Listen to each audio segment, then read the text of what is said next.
За өнөөдөр нийслэлээс барилгын салбар, дэд үтсийн салбарт бизнес эрхэлж байгаа аж ахуйн нэгж байгууллагуудын төлөөлөлтөд бид нар уулзъя гэдэг ингээд урилга хүргүүлсэн.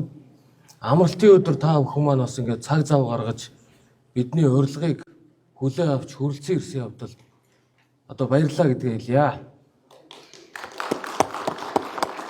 Нийслэл Улаанбаатар хотоос 2026 оныг бизнес эрхлэлтийг дэмжих жил болгож бид зарлаад байгаа. За өчигдөр хамгийн ихний уулзалтаа салбарын бид нар төлөөллөтөд уулзаж тухайн салбарт яг бодтойгоор нийслэлийн зүгээс ямар дэмжлэгүүд үзүүлвэл тухайн салбарын одоо бизнес эрхлэгчдийг бодтой дэмжлэг болох вэ? Хоёрдугаарт нийслэлийн төсвийн хөрөнгө оруулалтаар болон төр хувийн хвшлийн түншлэлийн одоо хүрээнд хийгдэх ажлууд дээр тухайн салбарын бизнес эрхлэгчдийг хэрхэн яаж дэмжих вэ гэдэг ийм одоо хоёр үндсэн бодлогыг өнөөдөр та бүхэнтэй ярилцъя гэж одоо урьдсан. За өнөөдөр би та бүхэнтэй уулзж байгаа уулзалтын үндсэн зорилго бол одоо яг Улаанбаатар хотод хамгийн их одоо бүтээн байгуулалтыг хийдэг, GDP үйлдвэрлэхэд хамгийн их хувь нэмрээ оруулдаг барилгын салбарынхантай өнөөдөр ингээд онцолж уулзж байна. Барилгын салбар бол одоо Улаанбаатар хотод хамгийн их одоо ажиллах хүчийг өөртөө шингээж байгаа, хамгийн их татвар төвлөрүүлж байгаа ийм салбар байгаа. За энэ салбар хөгжөхөд одоо бодтойгоор саад учирж байгаа зүйл бол нөгөө техникийн нөхцөлийн асуудал буюу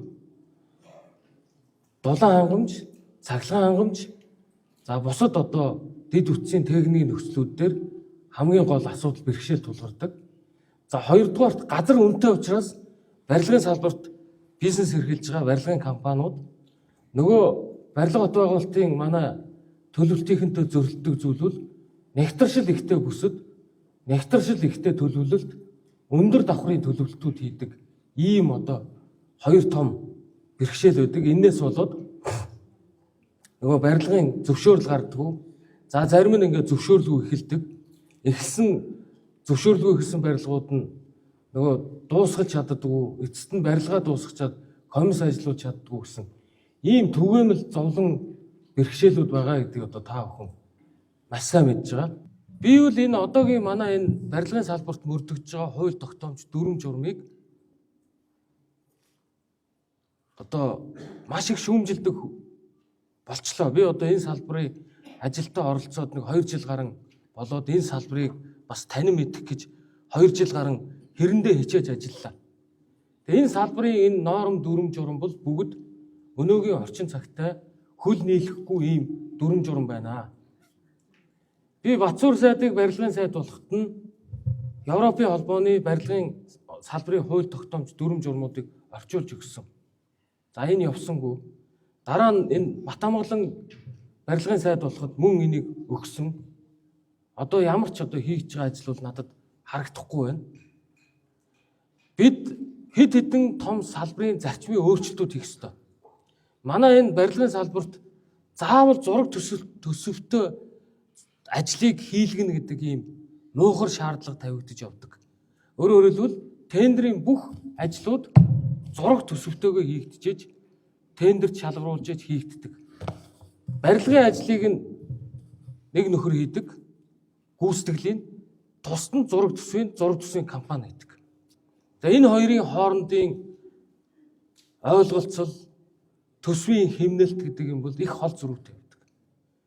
Гадны улс орнууд энийг хэрхэн шийдсэн бэ гэвэл ялангуяа одоо ФИДИК-ийн гэрээний загварыг хүлээн зөвшөөрдөг орнууд ФИДИК-ийн гэрээний үлгэрчсэн тэр бараг 10-аад бүх гэдэг л гэрээний энэ гэрээний загваруудаас сонголтоо хийж захиалагч гүйцэтгэгч хоёрын хооронд гэрээний харилцаа үүсч явдаг. Бид нар хүчээр 100 хүүхэдтэй сургуультай ерөнхий боловсролын сургуулийн эрэлттэй газар боловсролын яамны захиалгаар 320 хүүхдийн сургууль хүчээр барьдаг. Ягаад гэвэл нэг загварын зураг нь боловсролын яамд байгаа зураг нь тэр түүнд нь очиод зориуд холболт хийж гоод 320 хүүхдийн сургууль барьдаг. Энэ төсвийг Монгол улсын төсөв хөрөнгө оруулалтыг ямар их үрлэгнээр үрж байгаа бид одоо бэлхнээ ингээ хараад суугаад идэв. Угтаа бол тухайн одоо Хөвсгөл аймгийн Хатгал суманд хэдэн хүүхдүүдийн тэрэнд нь таарсан тэзүү хийгээд тэзүү нь магадлагдсан төсөвтэй тэр төсөв дээр нь барилгын гүйцэтгэгч компаниудыг нээлттэй тендер зарлаад түүнд нь барилгын компаниуд тендерт саналаа өгч шалгараад түүндээ тохирсон өөрөө зураг төсөө хийгээд хэмнэлтэд үсгээд ашгаа олдог. Энэ загвараар цаашдаа энэ нийгмийн салбарын барилга бүтээн байгуулалтын ажлуудыг бид нар хийх ёстой гэж би хувьдаа ойлгодог. Тэр ч утгаараа одоо манай энэ багийн залуучууд бид нар суугаад худалдаа авахын хуульд нэмэлт өөрчлөлт оруулах, шинжлэх төслүүдийг боловсруулаад өргөн барьсан. Барилгын тухай хуульд нэмэлт өөрчлөлт оруулах, эрчим хүчний тухай хуульд нэмэлт өөрчлөлт оруулах, замын тухай, авто замын тухай хуульд нэмэлт өөрчлөлт оруулах бүх хуулийн төслүүд ингээд баригдсан байгаа. Одоо энийг гол дээшээ өргөн барих субъектууд болох энэ сайд нар энэ асуудлыг би энэ хаврын чуулганаар өргөн барих байхаа гэж одоо дотроо их найдаж байна. Ингэжээж бид нар энэ тухайн салбарын хууль тогтоомжийн шинжилэлүүд, реформууд хийгдэнэ. Дээр нь бид нар энэ барьж байгаа одоогийн бидний барьж байгаа норм дүрмүүдийг бид нар бас шинжлэх ёстой. Одоо энэ хойдлын туулын юун дээр тавьсан гүүрүүл 1970-ад оны үеийн зөвлөлтийн ГОСТ стандартаар одоо баригдсан том гүүр байгаа. Бараг энэ дээгүүр нь танкийн дивиз цуваад гарахад нурж унахааргүй тийм одоо том үрлэгэн төсөвтэй зурагтай явж байгаа. Тэгээ бид нар энэ норм дүрмүүдэд шинжилээд ялангуяа энэ одоо хүүтний их нөхцлүүд туссан хойд Европын стандарт руу бид нар эсвэл Канадын стандарт руу энэ авто замын болон барилгын салбарын дүрм журм нормуудыг одоо шилжүүлэх ёстой гэдэг агуулгаар бид уг нь амхандаа орчуулга хийгээд одоо салбарын яамд хөргүүлсэн одоогоор ямар нэгэн хэл аваа ирээгүй байна. Энэ хаврын чуулган дээр энэ сайднараас их олон зүйлийг бид нар хэдүүлээ хүлээ хийгээд бидний зүгээс бол хотын зүгээс гаргаж өгөх, шахах, шаардах бүх зүйлүүдээ өгсөн. 2 сайд дамнаад ингээд өгсөн байгаа. Манай улс өнгөрсөн 2025 оны 12 сарын байдлаар одоо Дэлхийн банкны гаргасан судалгаагаар эдийн засгийн чадвараараа эхний дөнгөж 120-д багтаж байгаа. 120-д багтаж байгаа. Манай улсын GDP нэг 25 тэрбум Америк доллар. Хөх хотын GDP бараг 400 тэрбум доллар төрж байгаа баг. Тэгэхээр бид нар тийм одоо жижигхэн төсөвтэй ийм одоо шахавдмал хязгаарлагдмал нөөцтэй улсын хотын дарга барилгын салбарынхаа уулзж байна. Бидэнд эрэлт хэрэгцээ гэдэг нь хязгааргүй ханшгүй байна. Энийг бид нар зөвхөн төсвийн хөрөнгө оруулалт болон нийслэлийн босгосон бонд зэргээр нийслэлийн энэ эрэлт хэрэгцээнүүдийг бид нар бүгдийг хангаж дийлэхгүй. Тэгэхээр бидэрт хамгийн гоё боломжтой нэг төрөл харилцаа байгаа бол төр хувийн хвшлийн түншил шүү. Энэ дээр бид нар бүх боломжуудаа та бүхэнд дэлгэж танилцуулнаа. Дээр нь төр хувийн хвшлийн түншилтээр бид нар хувийн хвшлийн эрсдлийг дандаа хуваалцаж equity finance гаргах, засгийн газрын баталгаа гаргах байдлаар оролцох боломжтой шүү. Ер нь альва хууль эрх зүйн шинжилтүүд л биднэрт хэрэгтэй байна. Одоо бид нар 30 хэдэн жил бизнес хийх ерөнхийдөө дөрөө болсон, хилмигдчихсэн. Тийм учраас урьдчилгаа төлбөр олгож болно гэдэг энэ хуулийн заалтыг хугацаа алдахгүйгээр хэрэгжүүлээд нийслэл эхлэх юм бол бизнесүүд өөр нэг их юм бараг шаардахгүй дээ гэдэг юм эхлэх гээд байгаа. Өнөөдрийг гүйцэтгэлийн баталгаа тавьж байгааг би бол маш буруу хуулийн заалт гэж үздэг. Яагаад гэхээр хувийн хвшил би өөрөө тэрбум төгрөг гаргаа барилга барьж байхдаа би тэрбум төгрөгөөр барилга барих нь үгүй юу? Барихгүй байж магадгүй гэд 50 сая төгрөгийг байршуулж байгаа энэ утга бол хамгийн одоо буруу хууль байгаа шүү. Тийм учраас хөрөнгийг өөрсдөө гаргаж төрийн ажлыг хийж байгаа нөхцөлд гүйцэтгэлийн баталгааг болиулаач гэдэг саналыг хэлж байна. За туслан гүйцэтгэгчийг эрслээс хамгаалах энэ дээр та нэг онцгой анхаарал өгөөч. Одоо энэ мега төслүүд гэж бүгд том компани хийхгүй туслангийн туслан баригад хүмүүсийн шүү дээ. Таасан байцгаана уу. Энэ Монголын барилгын зураг зохиогчдын холбоог төлөөлөд Бямбж өгч юм байна. За та бүхний энэ харж байгаа зурган дээр 14 байгууллагын улаан тамга гарын үсэг байгаа. 14 байгууллага. За энэ 14 байгууллагын улаан тамга гарын үсэг зурулахын тулд энэ байгууллагуудын дотоод зохион байгуулалтын бүтцийн нэгжийн мэрэгчлэн, ахлах мэрэгчлэн, тасаг хэлтсийн дарга, газрын дарга, ерөнхий инженер мэтийн дамжлагыг дамжиж эцсийн эцдийн улаан тамхтай гар үсэг зургаж байгаа. Энэ зураг төслийг зөвшөөрөх ажил ийм байгаа юм.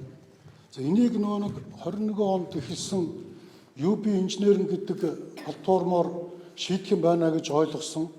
Одоо ингээд 5 жил боллоо шийдэгдэхгүй. Та энэ асуудал тэр UB инженеринг төсөл ер нь ямар шатантай явж байгаа энэ олон гарын үсгийг цөөлөх боломж байна уу? Гол нь энэ олон гарын үсгийг авахд хангалттай мэрэгчлэн дээр зогсож байгаа мэрэгжилт нь өөрийн дур хүсэл гэдэг юм уу? Өөрийн үзмжээр ийм юм хэрэгтэй, ийм юм дутуу байна гэж буцаадаг. Тэгээд яг ямар нөхцөл шаардлага одоо ингээд сая тэр замынхны тавьсан QR код уншуулахаар баах нөхцөл шаардлага тавьж байна. Яг ямар нөхцөл шаардлага хэн гэдэг даргын тушаалаар баталсан баримт бичиг байна гэхээр үзүүлдэг нэг ч байгууллага байхгүй байгаа. Тэгээд энэтэй холбогдуулаад тэр UB инженеринг гэдэг юмыг хийж өгөөч. Хоёрдугаарт нийтийн хэл тод мэдээллийн тухай хуулийн 8-2-т нь нийтийн мэдээллийг ил болох ёстой. Энд сууж байгаа байгууллагуудын вебсайтнууд ажиллахгүй байгаа. Мега төслүүд дээр бол бид нэр хөрөнгө оруулалт шийдэх боломжтой байгаа. Гадны хөрөнгө оруулагч гэр хорооллын дахин төлөвлөлтөн дээр бол хамтарч ажиллах боломж байгаа. Энэн дээр одоо нөгөө төр яаж оролцох вэ гэдэг зүйлийг гадны хөрөнгө оруулагчид маань асууж байгаа учраас та хэдийг маань энэн дээр яаж хамтрах боломж бас байгаа юу? Боломжтой бол бас ингээ хамтарч нэг ч гэсэн бас төсөл, хоёр ч гэсэн төсөл бас хэрэгжүүлэх боломжтой шүү. Хичнээн төсөл бол хэрэгжүүлэх боломж бас байна гэдгийг бол хэлэх гэсэн. За манай компани болохоор хаан уул дүүргийн 24-р хороонд ерөнхийдөө 2 хүүхдийн цэцэрлэг 136 хүүхдийн багтаамжтай 2 цэцэрлэг барьсан байна. Нийтдээ нэг 272 хүүхдийн багтаамжтай гэсэн үг. Тэгээд энийг одоо ерөнхийдөө дүүрэг болон нийслэл боловсролын газруудад ер нь 9 сараас хойш ерөнхийдөө саналуудаа тавиад одоо улсад худалдах, түрээслүүлэх саналуудаа өгсөн байгаамаа. Тэгээ энэ дээр нэг та бүхэн хамтарч ажиллаад бид нартай хамтарч ажиллаж бидний саналыг дэмжиж өгөөч гэж саналаа илэрхийлсэн юм аа. 2025 онд болохоор хот байгуулалт одоо хотын стандартын газрын захиалгаар эрчим хүчний хэмнэлтийн амны орон сууцны бас стандартыг батлуулсан. За энэ стандарттай холбоотойгоор бас нийслэлийн удирдлагуудаас хэд хэдэн асуултыг асууя гэж үзсэн юм аа. За амны орон сууц ер нь барилгын салбар муу юм уу биш юм уу гэж би үе барилгын сайдраас асуудаг. За үнэхээр бол энэ амны орон сууц бол орхигдсон. Одоо ингээд яг нь нийслэл бол харьцангуй амны орон сууцны одоо стандартын эдгээр газар тавигдах стандарт. За тэгээд түрүү жил бол нөгөө амны орон сууцны одоо зураг төсөл тавигдах стандарт гэж батлуулж байна. А гэхдээ амны орон сууцыг дангаараа одоо манай байгууллагч бид нар бол компаниудынхаа хүрээнд хүрч ажиллаад байна. А гэтэл гэр хорооллын нүхэнж орлон одоо агарын бохирдол үйлдвэрлээд байгаа эдгээр иргэдэд мэдээлэл үнэхээр хүрч чадахгүй. Өнөөдөр барилгын салбарын 100 жилийн ой гэж ярихаасаа үнэхээр бид нар салбарынхаа илчих хэрэгтэй. Одоо ногоон хөгжлийн талаар яриад орохоор салбарын төрийн байгууллагууд нь ойлгодгүй, мэддэггүй. За түрүү жил болохоор бид нар Сонгон хайрхан, Баян зүрх дүүрэг, Чингэлтэй дүүрэгт 3 байршилт яг ийм амны орон сууцны технологи дамжуулах төвүүдийг ажилуулсан. За энэ дээр бол ногоон технологийн компаниуд ирсэн байна. Орон нутгуудын засаг дарга нар за нийслэлийн иргэдэд бол маш ихээр ингээ хүрсэн байхгүй юу? Уул ингээд хүрсэн. За засаг солигдлоо шинэ сайд гарч ирлээ. Дараагийн үн ойлгохгүй. Хэдүүлээ энийг ингээд ялбаршуулад UB инженеринг 3 сарын 1-нд ашиглалтанд оруулах гэж байна. Үүнээс гадна давхар зөвшөлтөлтөөр суудаг оронтойг нь бид нар нэмэгдүүлээ. Дулаан ерөөс огт байхгүй гэдгийг бүгд мэдж байгаа юм чинь. Төслөө явуулъя гэвэл одоо барилгын компаниудад өөрсдөө хэсэгчсэн их усүр нүүрсээр ажилтгүй их усүрүүдээр одоо шийдлүүд бол одоо өдөр хоногоор сайжраад байна шүү дээ. Энэ дээр бид нар шууд техник барилга эхлүүлэх зөвшөөрлийг өгч өөрийн их усүрээр шийдэж байгаа тохиолдолд өгч болно гэдгийг л өнөөдөр бас та хэдэд мессеж өгөх гэж ирж байна. Тэгээд тэр чинь бас тодорхой юутай шүү дээ. Тэдэд бид нар төв их усүрт холбоно. Тэр болтол та нар энэ их усүрээрээ өөрөө өртгөхөд байгаад явжээ гэдэг бас ийм хэлцлүүдэд бид нар орно. Ингэж одоо хэдүүлээ маневртаа явахгүй бол нэг ийм хурал дээр бие биенээсээ техник нөхцөл чи хизээ яхан гэдэг сүүлийн 40 гаруй жил нэг ч ийм дулааны хосолсон цахилгаан станц Монгол улс бариагүй шүү дээ. Одоо энэ 5 толгой дээр байгаа жижиг нэг 24 мегаваттыг тооцох юм бол өөр юу ч баригдаагүй. Одоо хамгийн ихнийх нь явж байгаа нь 5 дугаар станц явж байна. Одоо бид нар цаашдаа тархамл их усүрүүдээр шинэ ийм одоо хамгийн боломжтой хувилбар маневртай хувилбаруудыг сонгож байгаа. Манай төрийн албан агчдад нэг зовлон бий. Энэ нөгөө барилгын хууль мөл дээр заасан имийг л яг л бүрдүүлэх гээд яг энэ янзаар яваад идэг. Энийг хэдүүлээ бас нэг жоохон өөрчилж задгаа сэтгэж зарим гарц гаргалгаа орон зайнуудыг гаргаж ажилдаг ийм хоёр талын харилцааг үүсгэе гэж өнөөдрийн уулзалт бас нэг зорилго нь болж байгаа шүү гэдгийг бас та бүхэнд хэлье. За саяны ярьсан ярианы протоколуудыг бид бүгдийг тэмдэглэж аваад бүх удирдах албан тушаалтан дээр хариуцсан хүмүүс менежерүүдэд энэ асуудлыг үүрэг чиглэл болгоод хугацаатай үүрэг даалгавар болгож өгнө. Чадахгүй нэг зүйл бол дулааны их усрын асуудал байгаа. Ер нь бусд нь бүгд шийдэгдэж болох асуудал. А дулаан дээр хэдүүлээ гаргалгаа сая гаргалаа ш. 5-аас ирээдүйд хангагдах юм уу? Эсвэл 4-3-ын суларсан хэсгээс хангагдах боломжтой хэсгүүд дээр би дулааны шугам сүлжээний хинтээ нэг хэдүүлээ зөвшөлтсөл яриад урьдчилсан техникийн нөхцөл гэдэг ийм одоо шинэ одоо зөвшөөрлийн тогтолцоог бий болгоё. Энэ ингээд 2 жилийн дараа орно гэж би Батнот итгэж байгаа бол аж ахуйн нэгжийг та 2 жилийн дараа барилгаасаа зөвшөөрлөө аваарай, дулаанаа аваарай гэдэг байдлаар ингэж одоо маневртай бизнесийг жоохон эрчмийн нэмэгдүүлэх энэ эдийн засгийн цусны урсгалыг хурцгах ийм ажлуудыг хэдүүлээ зорж хийя гэдэг бас нэг ийм дүгнэлтэнд хүрлээ. За Улаанбаатар хотыг хэрэгжүүлж байгаа том бүтээн байгуулалтад бид нар дандаа шаардлага тавьж байгаа.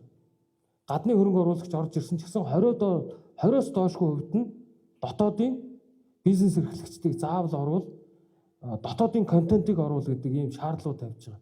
Энэ бас та нарыг бас алсууртай бодлогын хувьд бас дэмжих байхаа гэж бодож байна. За 3 сардаа багтаад Батарбек бидний цаашид хий гэж байгаа төр хувийн түншлэлийн зүйлүүдэд бид нар танахт бас танилцуулъя. Бид нар гандангийн дэнжиг жишээлбэл бид нар заавал тогтчуулах албагүй байхгүй. Бид нар газрын чөлөөлтсөн нэг бизнесмен өөрөө энд нь би шашны нэг юм жижигхэн павильонууд байгуулчаа. Би энийг тогтчуулчаа гэд ингээд тохироход энэ төр хувийн хвшлийн түншлэл. Тэгээ сая Риотынто гандангийн тогтчлтыг хийгээд манай саналаа илэрхийлсэн явж байгаа. Одоо хойтлын ногоон нуур дээр бид нар бас нэг төлөвлөлт хийж үзэж байгаа. Заавал тэнд бид нар 20-30 тэрбумын хөрөнгө оруулалт хийх үү? Эсвэл хувийн секторт өгөх үү? Энд дээр хувийн сектор тэнд жижигхэн ийм юу хийж болно шүү дээ. Одоо нөгөө худалдааны ийм төв байгуулъя. Тэгээ өмнөх талбайг нь бид нар нийтийн зориулалттай байя. Энэ байж болно. Тэгэхээр иймэрхүү байдлаар бид нар төр хувийн хвшлийн түншлэл гэдгийг илүү өргөө агуулгатай та хэдэд танилцуулах ийм ажлуудыг одоо энэ 3 сардаа багтаж хий. Эцсийн нүндээ Улаанбаатар хотын эдийн засаг бол энэ хэдэн барилгын компаниуд дээр л тогтцоо эдийн засаг шүү дээ.